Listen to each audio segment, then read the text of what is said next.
આ તરફ છોટાઉદેપુરથી દ્રશ્યો મળી રહ્યા છે। નસવાડીમાં ભારે વરસાદ થતા અશ્વિન નદીમાં પૂર આવ્યું છે।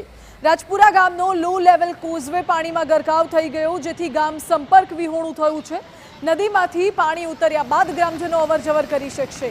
200ની વસ્તી ધરાવતા ગામ પાસેથી અશ્વિન નદી પસાર થાય છે અને નદી પરનો કોઝવે આખો પાણીમાં ગરકાવ થઈ ગયો છે। કોઝવે ઉપરથી પાણીનો વહેણ ફરી વળ્યો તેવા દ્રશ્યો જોવા મળ્યા અશ્વિન નદી પરથી।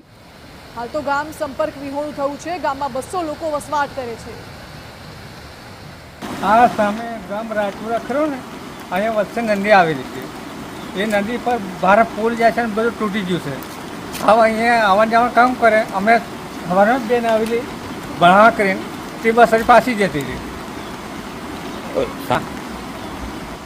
તો રાજપુરા સામેવાળું ગામ રાજપુરા છે, એમને આવવાનું જવાનું પૂછું બંધ થઈ જાય છે।